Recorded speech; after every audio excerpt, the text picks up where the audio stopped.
Hi Ra, how are you? నేను బాగున్నాను. నువ్వు ఎలా ఉన్నావురా? I am fine. How is your family? మా కుటుంబం బాగుంది. మీ కుటుంబం ఎలా ఉన్నది? రే ఏంట్రా, నేను ఇంగ్లీష్లో మాట్లాడుతుంటే నువ్వు తెలుగులో మాట్లాడుతున్నావు. రే ఎప్పుడు ఇంగ్లీష్ మాట్లాడి మన మాతృభాషను మర్చిపోతున్నాము కదరా. అవునురా, నువ్వు నిజం చెప్పావు, కానీ జాబ్ అంతా మనకు ఉపయోగపడేది ఇంగ్లీషే కదరా.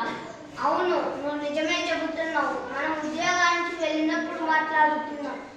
కనీసం మన ఊరిలో అయినా తెలుగు భాష గురించి మాట్లాడుకున్నాం. తెలుగు భాష మన ఆంధ్రులకు మాతృభాష కదరా. అవును, ఏ ప్రాంతంలో మాట్లాడే భాష ఆ ప్రాంతంలో మాట్లాడే భాష వారికి మాతృభాష అయితే మన ఆంధ్రులకు మాతృభాష తెలుగు అవుతుంది కదా. అవును, మనమందరం మాతృమూర్తి అంటే తల్లికి ఎటువంటి గౌరవం ఇస్తామో అలాగే మన మాతృభాష అయిన తెలుగుకు అంతటి గౌరవాన్ని ఇవ్వాలని పెద్దలు అంటారు కదరా. అవునురా, అలా ఎవరి అమ్మ వారికి ఎంత గొప్పదో అలా ఎవరి భాష వారికి అంత గొప్పది. మన ఆంధ్రులకు తెలుగు భాష అంత గొప్పది. ఏదైనా ఒక విషయాన్ని తెలుగులో అర్థం అయినట్లుగా వేరొక భాషలో అంత సులభంగా అర్థం కాదు కదరా.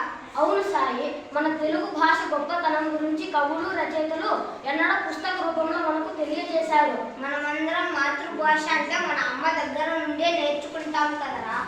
అవును, మనమందరం పుట్టినప్పటి నుండి మన తల్లి ద్వారా తెలుగు వినడం మాట్లాడడం నేర్చుకోవడం మొదలు పెట్టాము. అలా మన మాతృభాష అయిన తెలుగుని నేర్చుకోగలిగాము. ఏదైనా ఒక విషయాన్ని తెలుగులో చదవడం వలన ఆ విషయాన్ని మనం త్వరగా గ్రహించే అవకాశం ఉంటుంది కదరా. ధన్యవాదాలు సాయి. ఎప్పుడు ఉద్యోగం అంటూ మన మాతృభాష మర్చిపోయిన నాకు తెలుగు భాష గొప్పతనం గురించి చెప్పి నా కళ్ళు తెరిపించావు. ధన్యవాదాలు.